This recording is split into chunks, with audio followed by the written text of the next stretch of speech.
Bienvenue sur la chaîne Livre Audio Français Complet.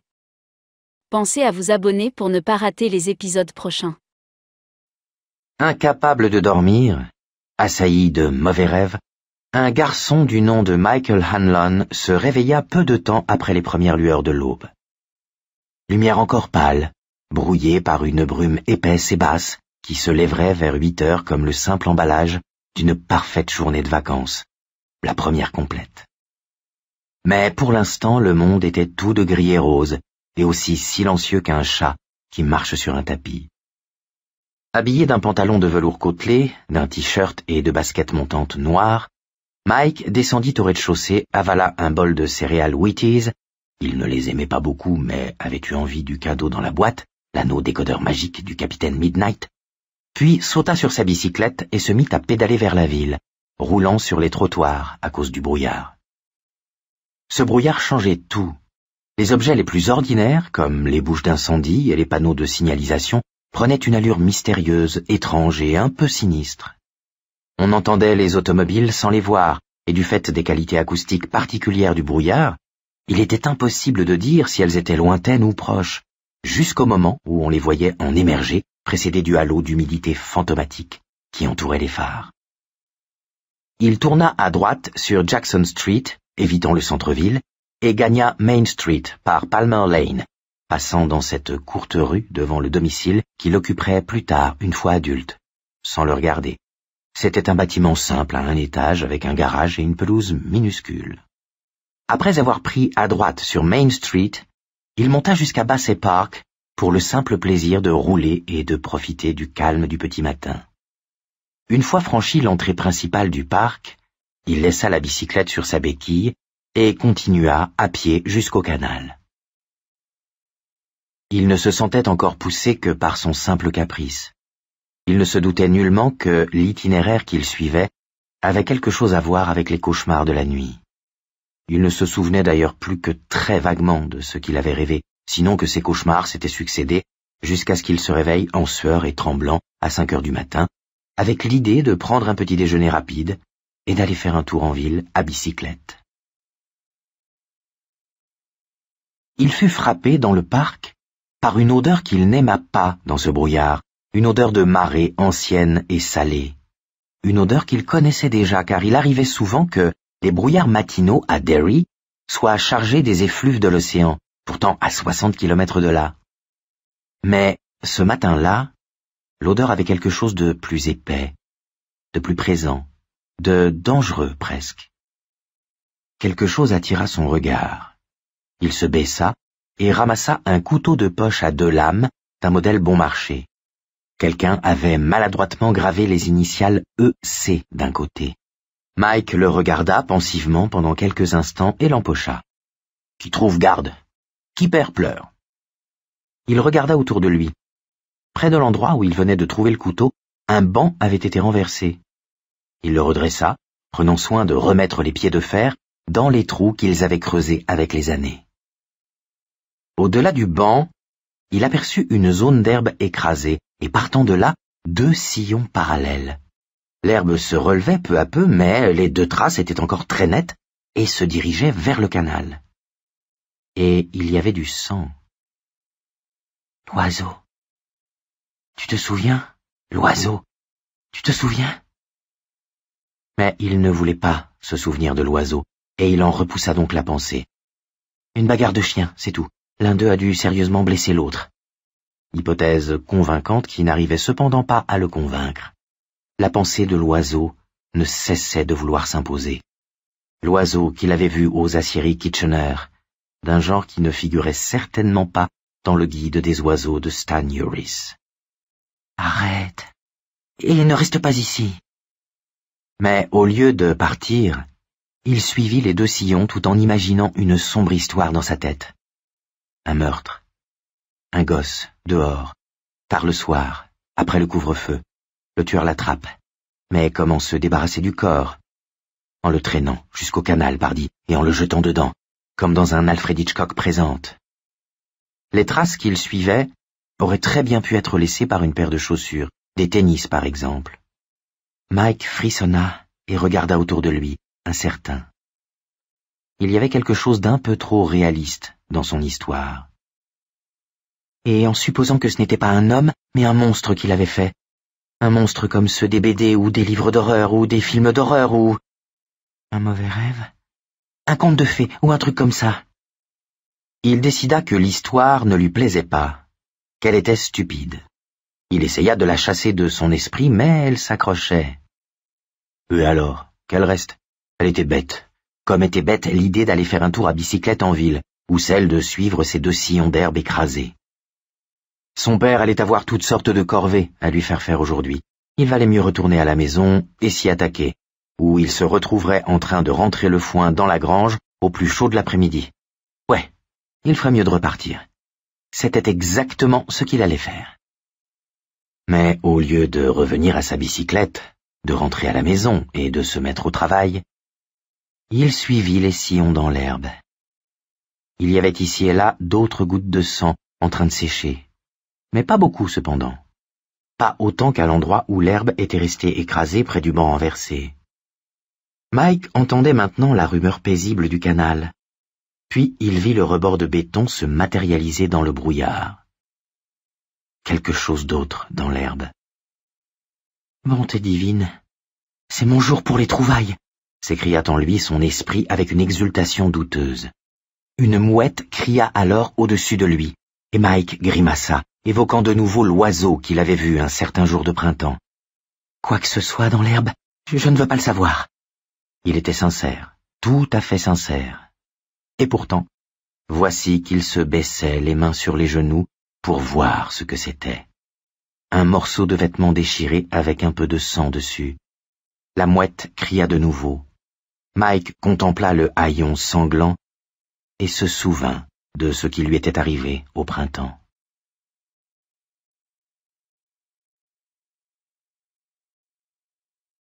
Chaque année, au mois d'avril et mai, la ferme Hanlon s'éveillait de son sommeil hivernal. L'arrivée du printemps, pour Mike Hanlon, ce n'était ni les crocus sous les fenêtres de la cuisine de sa maman, ni les enfants arrivant à l'école avec des billes ou les premières rainettes, ni même l'ouverture de la saison de baseball par les sénateurs de Washington, qui en général se faisaient étriller pour l'occasion. Non, c'était seulement le jour où son père prenait sa grosse voix pour demander à Mike de l'aider à pousser leur camion bâtard hors de la grange. La moitié avant venait d'une antique Ford modèle A, la moitié arrière d'une camionnette avec en guise d'abattant une ancienne porte de poulailler. Si l'hiver n'avait pas été trop froid, ils arrivaient en général à le faire démarrer dans leur allée. La cabine n'avait pas de porte, pas de pare-brise non plus. Le siège était la moitié d'un antique sofa récupéré à la décharge publique de Derry. Quant au levier de vitesse, il se terminait par un bouton de porte en verre.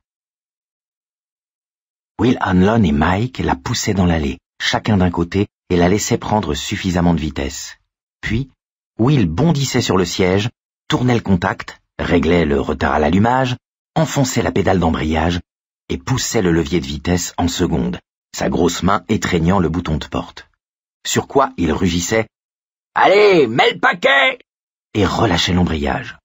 Le vieux moteur Ford toussait, s'étouffait, pétaradait, explosait, et parfois se mettait vraiment à tourner, tout d'abord en renâclant, puis de plus en plus régulièrement. Will descendait alors la route jusqu'à la ferme des Rullin, à grand bruit, effectuait son demi-tour dans leur entrée. S'il en avait fait autant dans celle de Butch Bowers, le cinglé de père de Henry, il aurait sans aucun doute été accueilli à coups de fusil. Puis, il revenait, le moteur toujours grondant comme un bombardier, l'échappement réduit à sa plus simple expression, tandis que Mike bondissait de joie et poussait des « hurrahs » et que sa mère venait sur le pas de la porte, s'essuyant les mains dans un torchon et faisant la dégoûter, sans conviction. D'autres fois, il n'y avait aucun moyen de faire partir le camion. Mike attendait alors que son père revienne de la grange, la manivelle à la main et grommelant dans sa barbe. Mike était convaincu qu'il s'agissait de jurons, et son père lui faisait alors un peu peur. Ce ne fut que bien plus tard, pendant l'une de ses interminables visites à l'hôpital, où se mourait son père, qu'il découvrait que celui-ci grommelait de peur. Un retour vicieux de manivelle, un jour, lui avait ouvert le coin de la bouche. « Recule-toi, Mike !» disait-il, en introduisant l'outil dans son logement à la base du radiateur. et quand la Ford A tournait enfin, Will disait que l'année suivante, il la changerait pour une Chevrolet. Mais il ne le faisait jamais.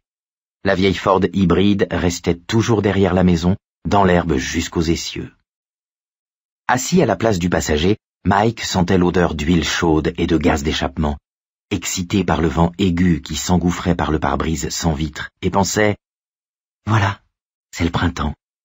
Tout le monde se réveille. » Et dans son âme s'élevait un silencieux cri de joie qui secouait les parois de ce lieu déjà joyeux. Il éprouvait de l'amour pour tout ce qui l'entourait, et plus que tout, pour son papa, qui, avec un sourire, lui lançait à pleine voix « Accroche-toi bien, Mike! On va te le pousser, Stacco, tu vas voir courir les volatiles !» Il quittait alors l'allée, les roues arrière soulevaient des gerbes de boue noire ou des mottes grises d'argile, et tous deux étaient ballottés dans tous les sens sur le demi-sofa de la cabine, ce qui les faisait rire comme des fous.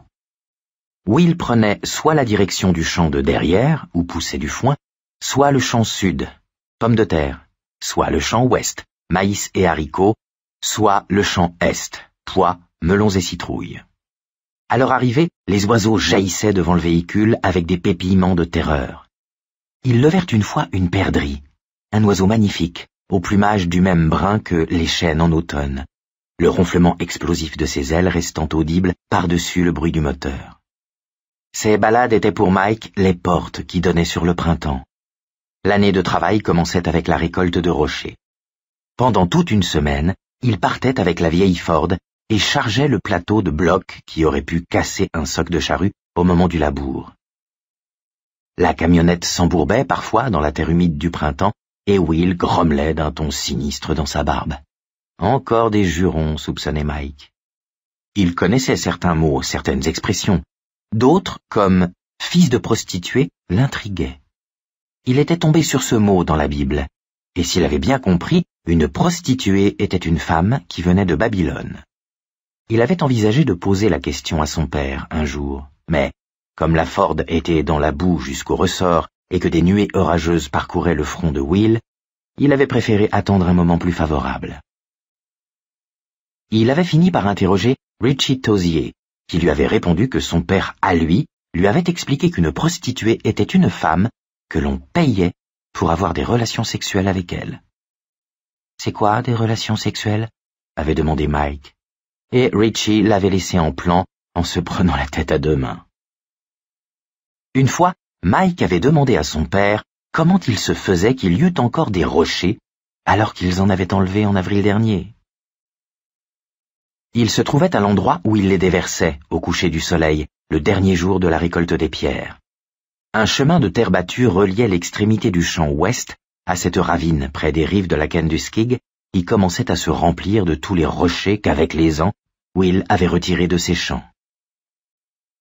Le regard perdu sur cet amas de pierres, sous lequel, il le savait, pourrissaient les souches qu'il avait dû enlever une à une avant de pouvoir cultiver sa terre, Will avait allumé une cigarette et répondu « Mon père me disait souvent que Dieu aimait les rochers, les mouches, le chien-dent et les pauvres gens plus que tout le reste de sa création, et que c'était pour ça qu'il y en avait autant. Mais on dirait qu'ils reviennent chaque année. Ouais, on dirait bien.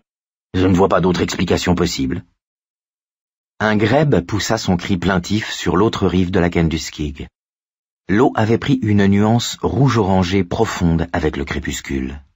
Ce cri exprimait la solitude, une solitude telle que Mike en eut la chair de poule. « Je t'aime, papa, » dit-il soudain, éprouvant cet amour avec tant de force que des larmes vinrent lui picoter les yeux. « Tiens, moi aussi je t'aime, Mikey, » répondit son père en le serrant dans ses bras puissants. La rude flanelle de sa chemise vint frotter la joue de l'enfant. « Et qu'est-ce que tu dirais si on rentrait à la maison maintenant? Nous aurons tout juste le temps de nous prendre un bon bain chacun avant que ta mère appelle à la soupe. »« Bien dit !»« Bandit toi-même !» rétorqua Will Hanlon, et père et fils éclatèrent de rire, se sentant fatigués, mais bien, bras et jambes courbattus, mais pas trop douloureux, les mains rugueuses du contact des rochers, mais ne leur faisant pas trop mal.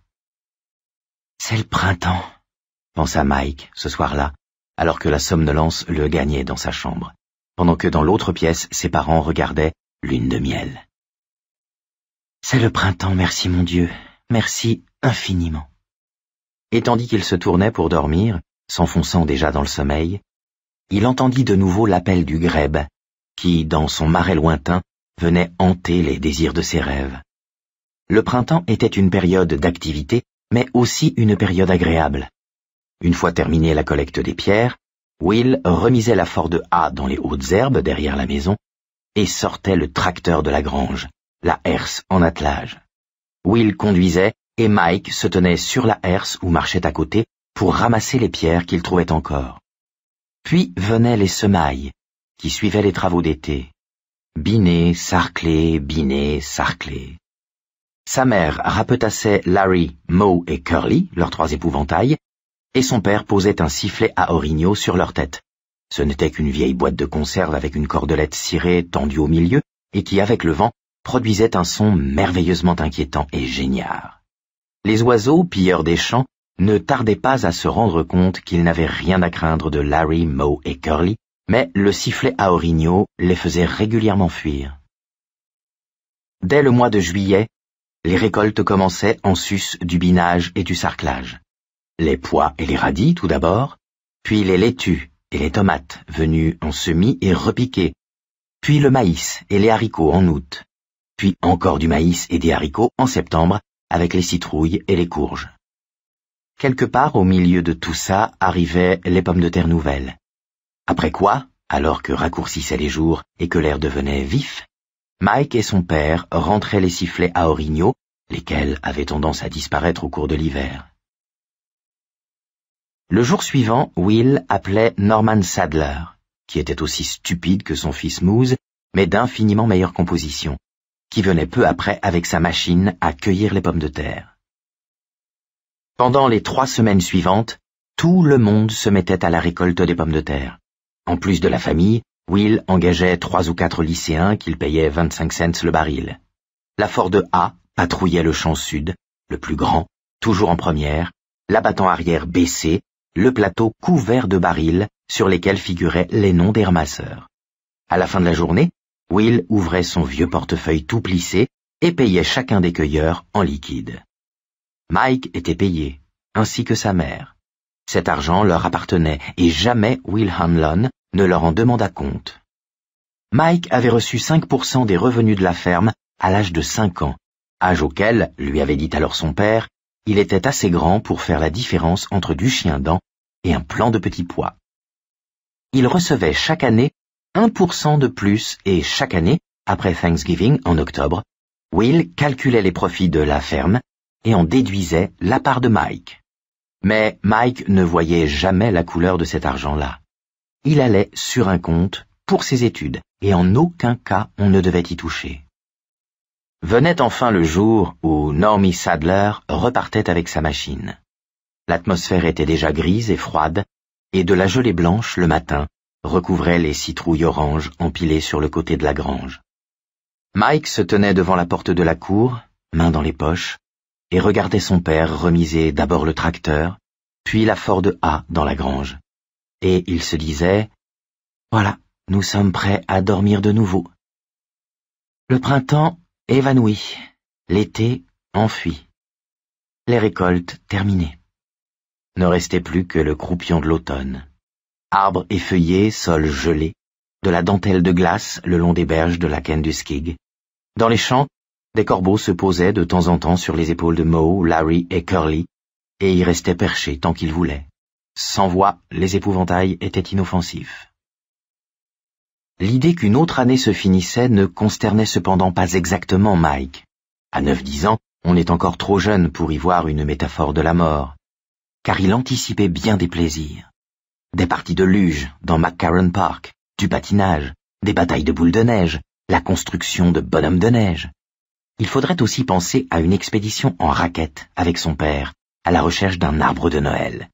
Et il pourrait rêver à ces skis de fond qu'il aurait peut-être en cadeau. L'hiver avait ses bons côtés, mais voir son père rentrer la Ford A dans la grange, évanouir le printemps, enfuir l'été, terminer les récoltes, le rendait toujours mélancolique, comme le rendaient mélancoliques les escadrilles d'oiseaux en route vers le sud pour l'hiver, ou une certaine lumière oblique, au point qu'il éprouvait l'envie de pleurer, sans raison. Nous sommes prêts à dormir de nouveau. Il n'était cependant pas victime d'un cercle infernal, école corvée. Will Hanlon répétait souvent à sa femme qu'un garçon devait avoir le temps d'aller pêcher à la ligne.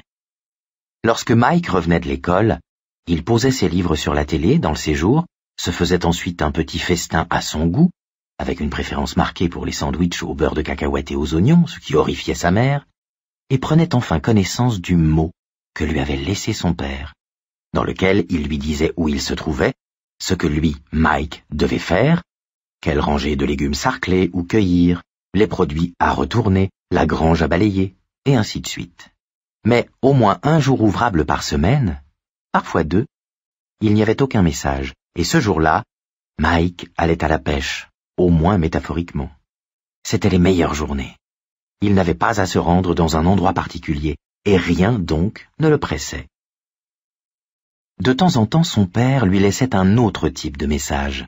« Va à Old Cape et observe les rails des tramways », par exemple.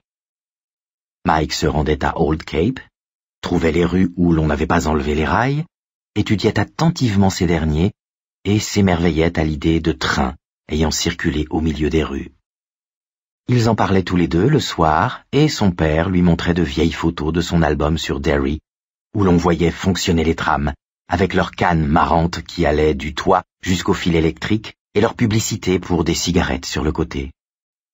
Un autre jour, Will avait envoyé Mike à Memorial Park, là où s'élève le château d'eau, observer les oiseaux dans le bain qu'on leur avait construit. Il était aussi allé voir, avec son père cette fois, l'abominable machine que le chef Borton avait trouvée dans un grenier, au tribunal. On appelait ce gadget la chaise à clochard. Elle était en fer avec des menottes soudées aux bras et aux pieds. Des protubérances arrondies saillaient du dossier et du siège. L'engin rappelait à Mike une photo vue dans un livre, celle de la chaise électrique de Sing Sing. Le chef Borton laissa Mike s'asseoir dessus et enfiler les menottes. Dès qu'il eut épuisé la nouveauté inquiétante des menottes, Mike adressa un regard interrogateur à son père et à Borton, ne comprenant pas très bien ce que pouvait avoir d'horrible cette punition réservée aux vagabonds, les vags pour Borton, qui, dans les années 20 et 30, échouaient à Derry. Les bosses rendaient bien la chaise inconfortable et l'immobilisation des poignets et des chevilles limitait étroitement les mouvements, cependant. « Tu n'es qu'un gosse, » fit Borton en riant. « Combien pèses-tu ? 30, 35 kilos ? La plupart des vags que le chef Sully a installés là-dessus autrefois devaient bien peser le double. Il commençait à ne plus se sentir très bien au bout d'1 heure, à peu près. Plus bien du tout au bout de 2 ou 3 heures, et très mal au bout de 5. Ils se mettaient à gueuler au bout de 7 ou 8 heures, et presque tous pleuraient après 16 ou 17 heures. Et quand ils avaient fini leurs 24 heures de chaise, ils ne demandaient qu'à jurer devant Dieu et les hommes qu'ils feraient un grand détour pour éviter Derry lors de leur prochain passage en Nouvelle-Angleterre. À ma connaissance, on ne les revoyait presque jamais. 24 heures sur la chaise à clochard avaient un immense effet persuasif. Il eut soudain l'impression que les protubérances du siège s'étaient multipliées et lui pénétraient plus profondément dans les fesses, le dos et même la nuque. « Est-ce que je peux sortir, s'il vous plaît ?» avait-il demandé, ce qui avait de nouveau fait rire Borton. Il y eut un bref instant, de panique, pendant lequel Mike se dit que Borton allait lui agiter ses clés sous le nez et lui répondre « Bien sûr, je vais te faire sortir, dans 24 heures. » « Pourquoi tu m'as emmené voir la chaise, papa ?» demanda-t-il sur le chemin du retour. « Tu le sauras quand tu seras plus grand. »« Tu n'aimes pas beaucoup Borton, hein ?»« Non, » avait répondu Will d'un ton si sec que Mike n'avait pas insisté. Mais la plupart du temps, Mike prenait plaisir à se rendre là où son père l'envoyait, et à 10 ans, il partageait déjà son intérêt pour les différentes strates de l'histoire de Derry. En regardant de près les cailloux qui tapissaient le bain des oiseaux du parc, ou les rails du tram d'Old Cape, il avait éprouvé le sentiment aigu du passage du temps, un temps qui possédait une réalité palpable, un poids invisible, semblable à celui des rayons du soleil. Certains de ses camarades d'école avaient ri lorsque Mrs. Gringus leur avait expliqué cela, mais Mike était resté trop interloqué à cette idée pour rire. Sa première pensée avait été « La lumière a un poids ?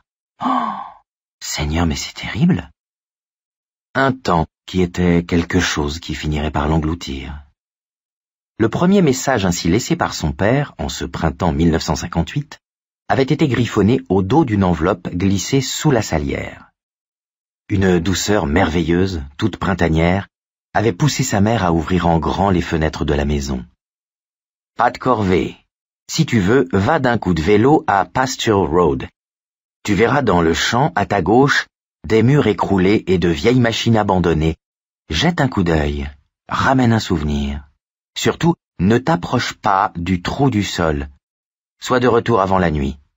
Tu sais pourquoi. » Mike le savait. Il dit à sa mère où il allait, et elle fronça les sourcils. « Pourquoi n'irais-tu pas voir si Randy Robinson ne veut pas venir avec toi ? » « Ouais, d'accord, je m'arrêterai pour lui demander. » Ce qu'il fit, mais Randy était parti pour Bangor avec son père pour vendre des semis de pommes de terre. Mike se rendit donc seul jusqu'à Pasture Road. C'était une bonne balade, plus de 6 kilomètres. Mike constata qu'il était 3 heures lorsqu'il appuya sa bicyclette contre une vieille palissade en bois sur la gauche de la route et passa dans le champ au-delà. Il aurait environ 1 heure pour explorer l'endroit, puis il devrait rentrer. D'habitude, sa mère gardait son calme du moment qu'il était là à 6 heures pour passer à table, mais un incident mémorable lui avait appris que ce n'était plus le cas cette année. Il était arrivé en retard et elle avait presque fait une crise d'hystérie.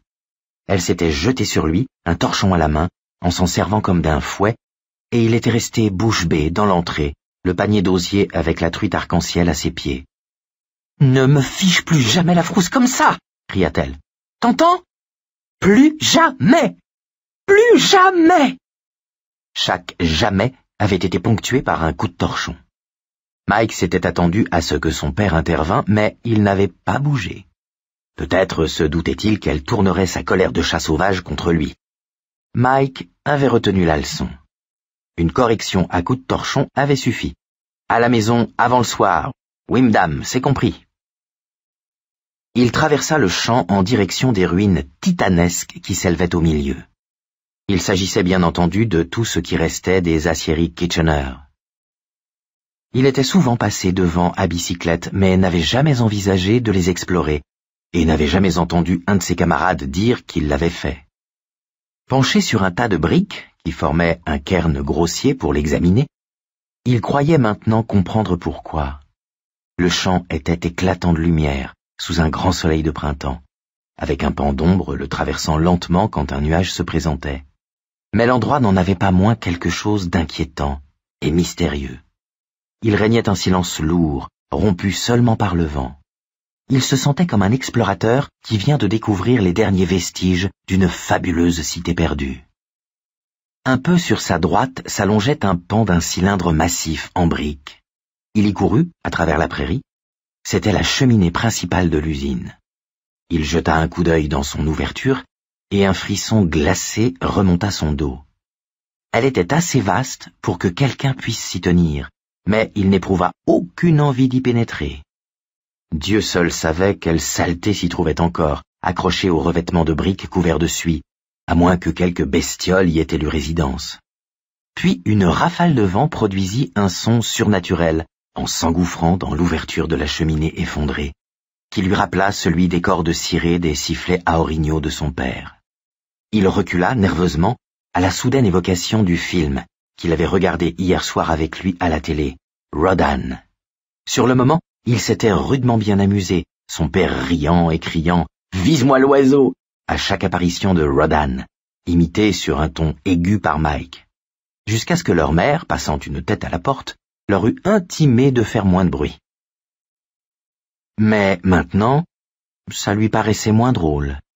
Dans le film, Rodan avait été arraché aux entrailles de la terre par des mineurs japonais en train de creuser le tunnel le plus profond du monde. Devant ce conduit tout noir, s'étalant de tout son long, il n'était que trop facile d'imaginer l'oiseau accroupi, à l'autre bout, ses ailes membraneuses de chauve-souris repliées sur le dos, fixant de ses yeux cerclés d'or la bouille de ce petit garçon dans les ténèbres. Avec un frisson, Mike s'écarta. Il s'éloigna de la cheminée dont le fût couché était à moitié enfoncé dans le sol, mais comme le terrain montait légèrement, une impulsion le poussa à monter dessus. De là, elle était beaucoup moins impressionnante avec ses briques que venait chauffer le soleil. Il resta un instant assis avant de se lever et d'avancer, bras écartés. Le chemin bombé sur lequel il se trouvait était en fait bien assez large, mais il jouait au danseur de cordes dans un cirque, prenant plaisir à sentir le vent emmêler ses cheveux. À l'autre bout, il sauta à terre et entreprit l'examen de ce qui traînait. Encore des briques, des moules tordus, des morceaux de bois, des pièces métalliques rouillées. « Ramène un souvenir », précisait le mot de son père. Il voulait quelque chose de bien. Il se rapprocha, en zigzagant, de la cavité qui donnait sur le sous-sol de l'usine, examinant les débris, non sans prendre garde à ne pas se couper sur des fragments de verre, très nombreux à cet endroit. Mike n'avait pas pris à la légère l'avertissement de son père de rester à l'écart du trou. Il savait qu'un terrible accident s'était produit ici, une 50aine d'années auparavant. S'il était un seul lieu hanté à Derry, croyait-il, ce ne pouvait être que celui-ci. Mais en dépit de cela, ou à cause de cela, il était bien déterminé à ne pas repartir sans trouver un objet vraiment bien à ramener à son père. Il avança lentement et avec précaution à proximité du trou qu'il se mit à longer. Mais une voix intérieure l'avertit, dans un murmure, qu'il en était trop près, qu'un versant, affouillé par les pluies de printemps, pouvait s'effondrer sous ses pas et le jeter dans ce trou où Dieu seul savait combien de bouts de ferraille se trouvaient encore, prêts à l'empaler comme un insecte et à le faire mourir d'une mort affreuse, toute de rouille et de tressaillement.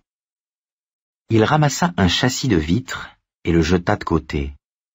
Là se trouvait une louche digne de la table d'un géant, la poignée plissée et tordue par un inimaginable dégagement de chaleur. Là, un piston, tellement gros qu'il n'aurait pas pu le bouger, et encore moins le soulever. Il passa par-dessus.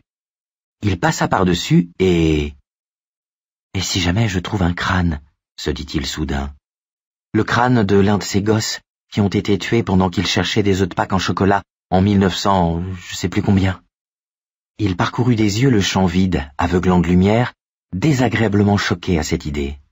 À son oreille, le vent susurrait une note grave de coquillage, et une ombre vint traverser silencieusement le champ, comme s'y passait une chauve-souris géante ou un immense oiseau.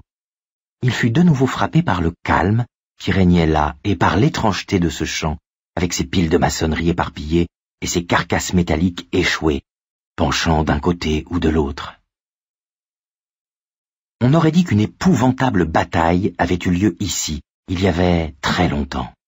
« Arrête de faire l'idiot !» se répondit-il à lui-même, mal à l'aise. « Ils ont trouvé tout ce qu'il y avait à trouver il y a 50 ans, après l'accident. Sinon, un autre gosse ou un adulte l'aurait trouvé depuis le temps. Tu ne t'imagines tout de même pas que tu es la seule personne à être venue ici à la chasse aux souvenirs. Non, non, bien sûr, je ne le crois pas, mais... Mais quoi ? Impérativement le côté rationnel de son esprit, qui parut à Mike s'exprimer un peu trop fort et un peu trop vite. Même s'il y avait quelque chose à trouver, ça se serait décomposé depuis longtemps. Alors, quoi ? Dans les herbes, Mike trouva les restes éclatés d'un tiroir de bureau. Il jeta un coup d'œil dessus, le rejeta, et se rapprocha insensiblement du trou où les débris étaient plus fournis. Il allait bien trouver quelque chose là-dedans. Et s'il y avait des fantômes? Encore ainsi. Et s'il voyait apparaître des mains sur le rebord du trou? Et s'ils se mettaient à revenir, les gosses, dans ce qui restait de leurs habits du dimanche, des habits tout pourris et déchirés, usés par 50 ans de boue de printemps, de pluie et de neige d'hiver? Des gosses sans tête. Il avait entendu dire à l'école qu'après l'explosion, une femme avait trouvé la tête de l'une des victimes dans un arbre, au fond de son jardin. Des gosses sans jambes, des gosses, le ventre ouvert, comme des poissons, des gosses comme moi, qui voudraient peut-être descendre là-dedans et jouer, là où c'est sombre, sous les poutrelles de fer penchées, sous les grandes roues dentées rouillées. Oh, arrête ça, pour l'amour du ciel!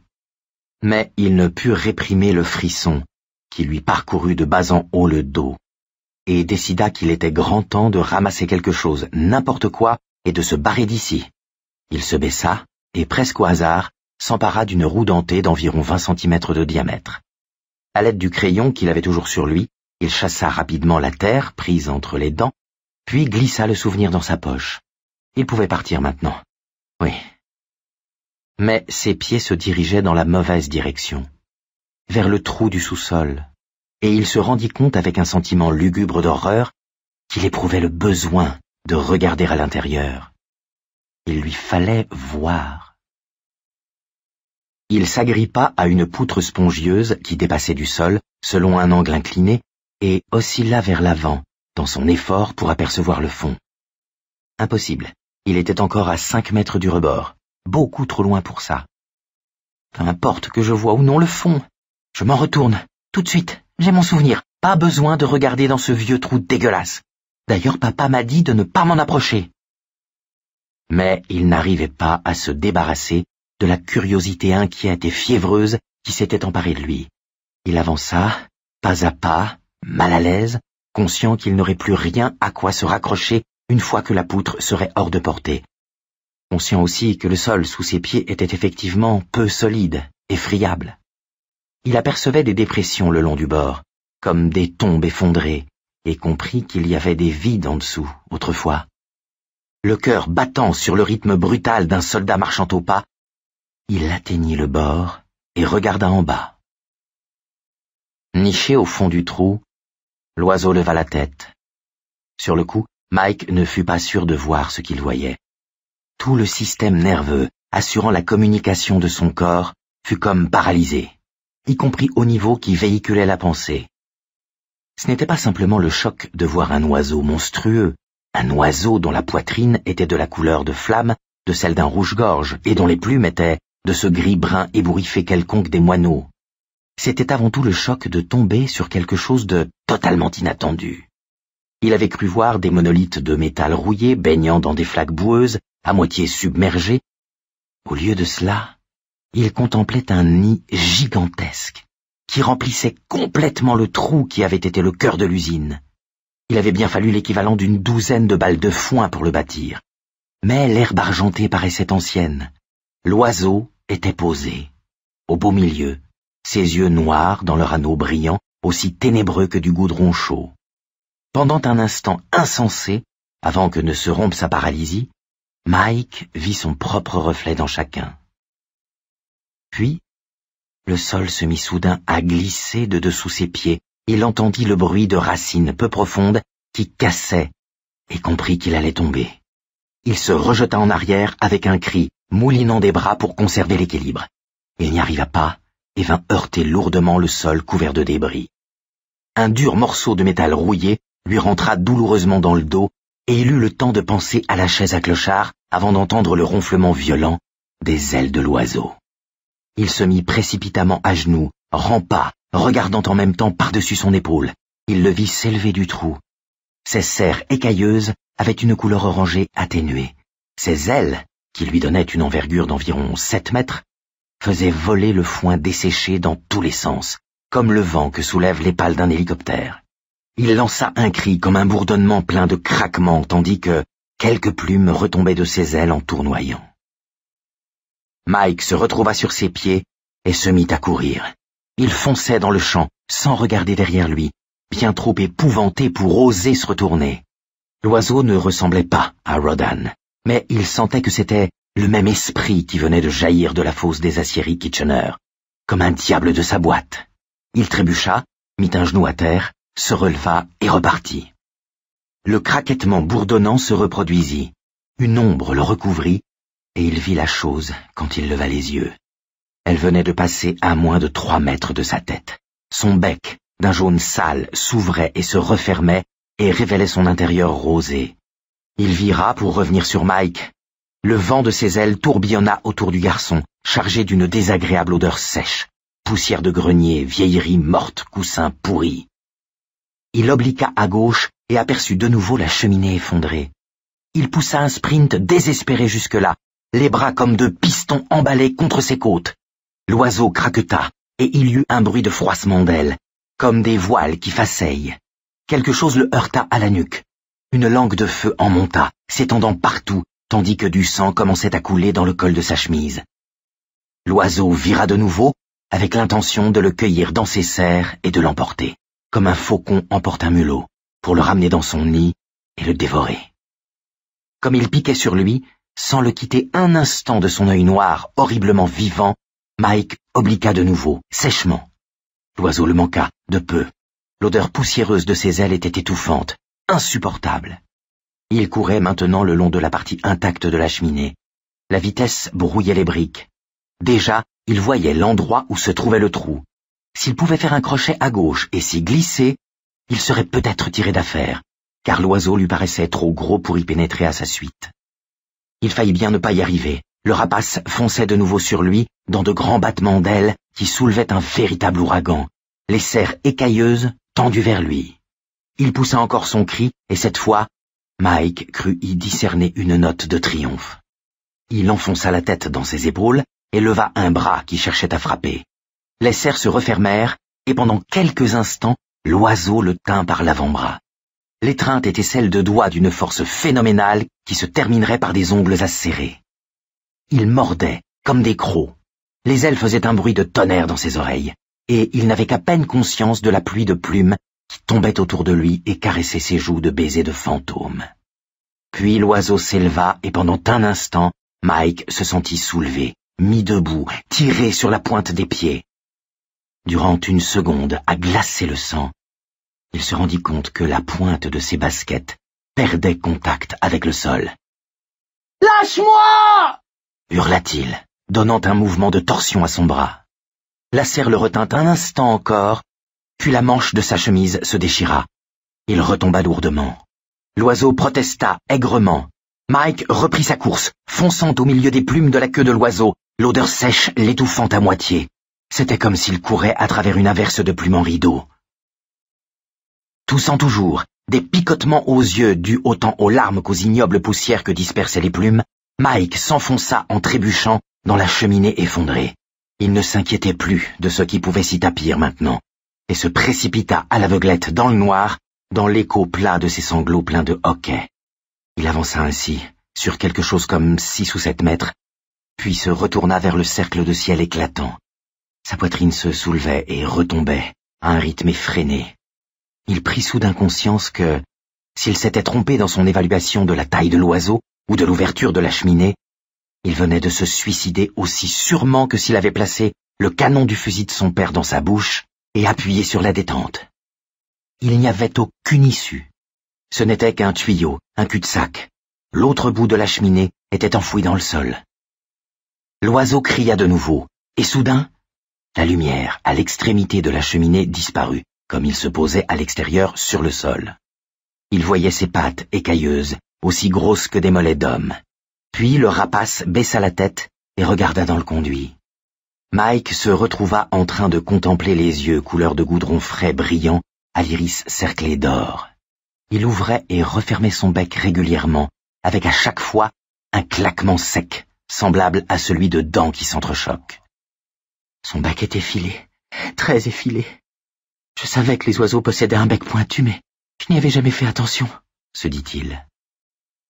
Nouveau craquettement. Il résonna si fort dans le conduit de briques que Mike se boucha les oreilles avec les mains. L'oiseau entreprit alors de forcer l'ouverture de la cheminée. « Non !» cria Mike, « ce n'est pas possible !» La lumière se mit à baisser au fur et à mesure que le rapace s'infiltrait un peu plus dans le conduit. « Oh Seigneur ! Comment ai-je pu oublier qu'un oiseau était surtout fait de plumes? Comment ai-je oublié qu'il pouvait se comprimer ?» La lumière baissa, baissa, puis plus rien. Plongé dans les ténèbres absolues, étouffé par la suffocante odeur de grenier, il n'entendait plus qu'un bruit de plumes froissées. Mike se laissa tomber à genoux et commença de fouiller à tâtons le sol incurvé.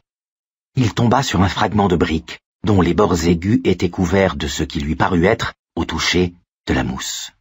Il tendit le bras en arrière et le lança. Il y eut un bruit sourd, et l'oiseau poussa son cri craquetant. « Sors d'ici !» hurla Mike. Quelques instants de silence suivirent, puis le froissement d'ailes recommença. L'oiseau reprenait sa progression dans le conduit. Mike explora fébrilement le sol, trouva d'autres morceaux de briques et commença à les lancer, un à un. Après un coup mat contre l'oiseau, il rebondissait bruyamment contre la paroi de la cheminée. « Mon Dieu, je vous en supplie, mon Dieu, je vous en supplie, mon Dieu, je vous en supplie !» pensait Mike, de manière incohérente. Il lui vint à l'esprit de battre en retraite dans le conduit de la cheminée. Il était rentré par ce qui constituait en fait la partie inférieure. On pouvait donc logiquement penser qu'il allait en se rétrécissant. Il pouvait certes battre ainsi en retraite et, avec un peu de chance, atteindre un point jusqu'où l'oiseau ne pourrait se glisser.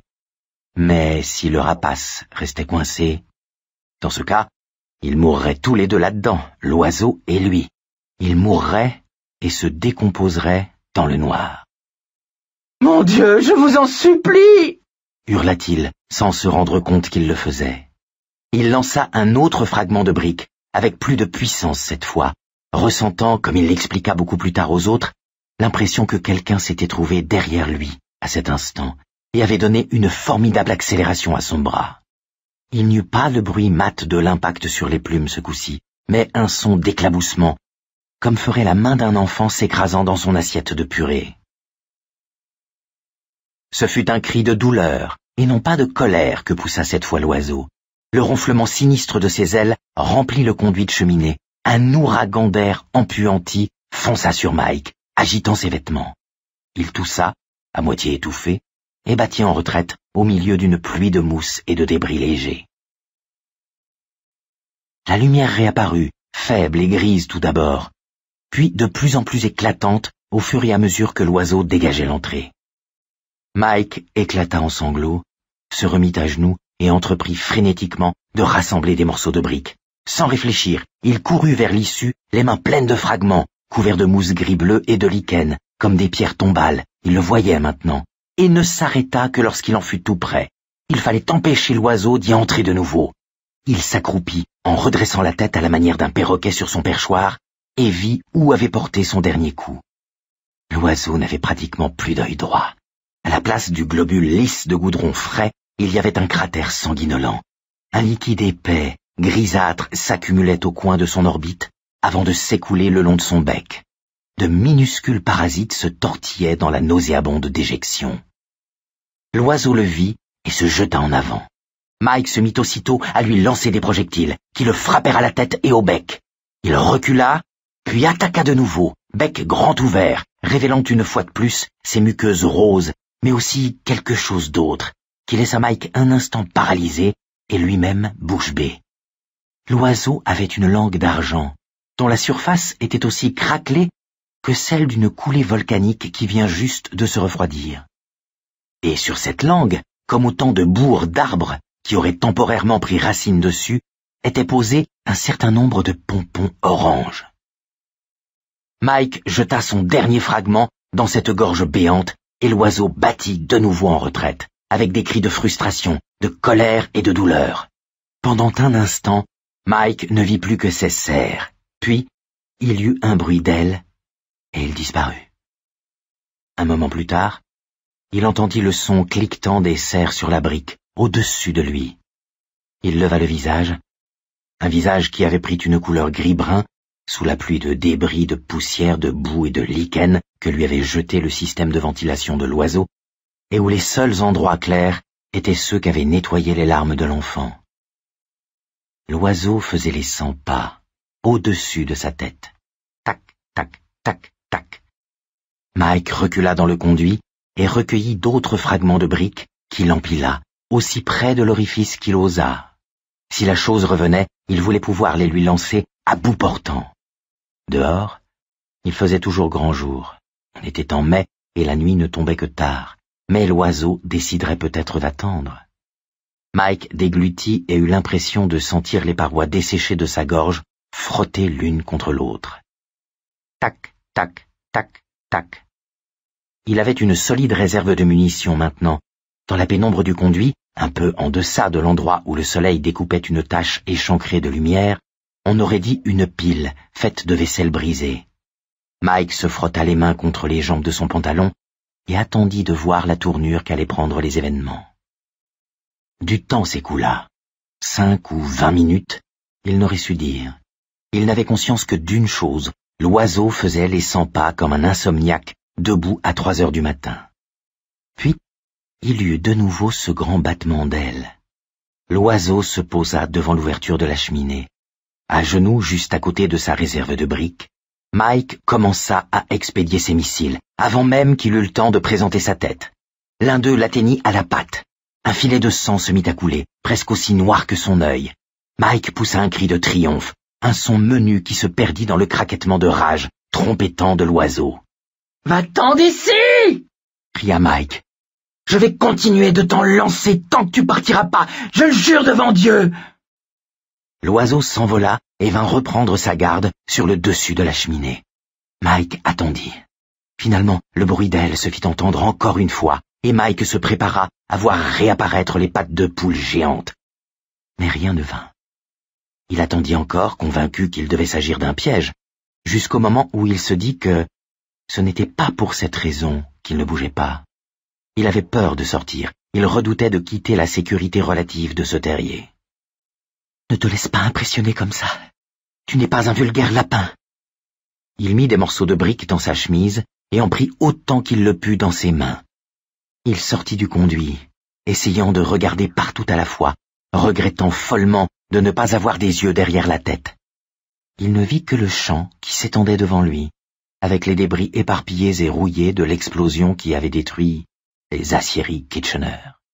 Il fit demi-tour, persuadé de se retrouver face à face avec l'oiseau perché sur le rebord de la cheminée, comme un vautour borgne maintenant, attendant que le garçon le voie une dernière fois, avant une attaque finale à coups de bec où il le déchiquetterait et le dépioterait jusqu'aux os. Mais l'oiseau avait disparu. Définitivement disparu. Les nerfs de Mike lâchèrent. Il poussa un hurlement déchirant de terreur et fonça vers l'antique palissade qui séparait le champ de la route, laissant tomber les fragments de briques qu'il tenait encore. Sa chemise sortit de son pantalon et il perdit presque toutes ses autres munitions. Il bondit par-dessus la palissade en prenant appui d'une seule main, comme Roy Rogers dans un film de cow-boy, saisit sa bicyclette par le guidon et courut, en la poussant pendant plus de 10 mètres avant de l'enfourcher. Puis il se mit à pédaler frénétiquement, sans oser jeter un coup d'œil en arrière, sans oser ralentir un seul instant, jusqu'à ce qu'il eût atteint le carrefour de Pasture Road et de Outer Main Street, où circulaient de nombreux véhicules. Quand il arriva à la maison, il trouva son père en train de changer l'attelage du tracteur. Will observa qu'il avait l'air de s'être roulé dans la poussière. Mike hésita pendant une fraction de seconde, puis dit qu'il était tombé de bicyclette sur le chemin du retour en voulant éviter un nid de poule. « Tu t'es rien cassé au moins ?» demanda Will en examinant son fils des pieds à la tête. « Non, monsieur. »« Pas d'entorse ?»« Non, non. Sûr et certain. » Mike acquiesça. « Est-ce que tu t'es ramené un souvenir ?» Mike prit dans sa poche la petite roue dentée et la montra à son père, qui l'examina brièvement et détacha un minuscule débris de briques incrusté dans la main de son fils, juste en dessous du pouce, qui parut l'intéresser davantage. « Ça vient de la vieille cheminée ?» demanda-t-il. Mike acquiesça. « Tu es entré à l'intérieur ?» Une fois de plus, Mike hocha la tête. « As-tu vu quelque chose de spécial ?»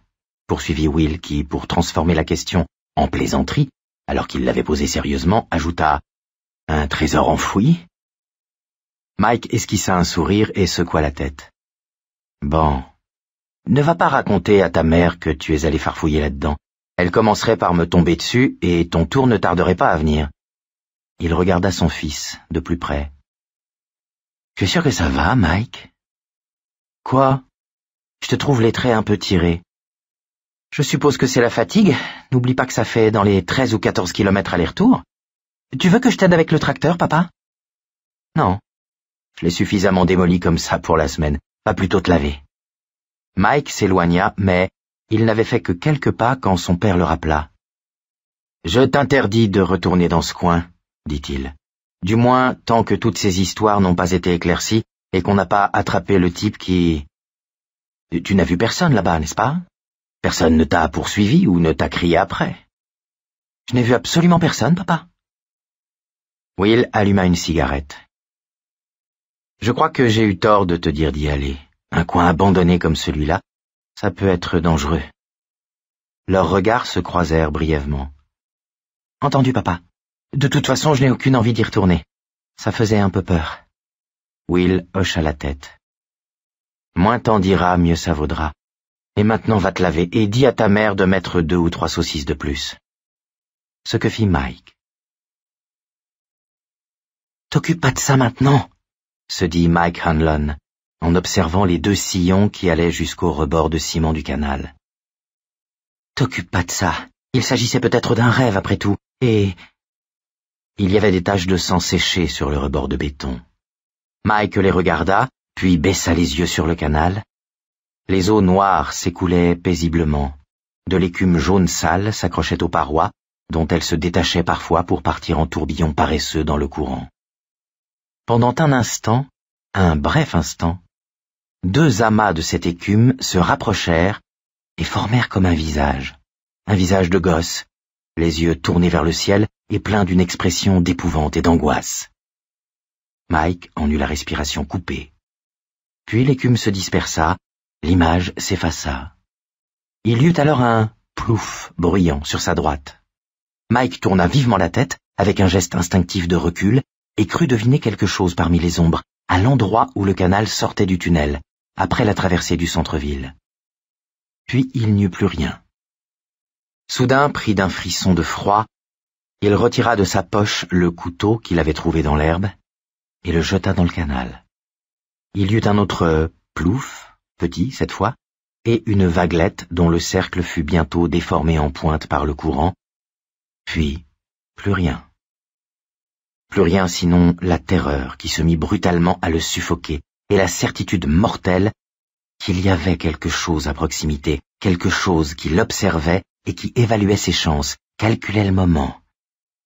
Il fit demi-tour avec l'idée de revenir en marchant jusqu'à sa bicyclette. Courir aurait été donner à sa peur la dignité qu'il aurait lui-même, ce faisant, perdue. Lorsque le plouf bruyant se reproduisit, bien plus fort cette fois-ci, il se retrouva en train de sprinter aussi vite qu'il le pouvait, vers le portail et sa bicyclette, dont il releva la béquille d'un coup de pied. Il se retrouva en selle, pédalant comme un forcené, l'odeur de marée plus forte que jamais, beaucoup trop forte. Elle était partout, et l'eau qui dégouttait des branches d'arbres semblait faire beaucoup trop de bruit. Quelque chose venait, il entendit une sorte de pas traînant et lourd dans l'herbe.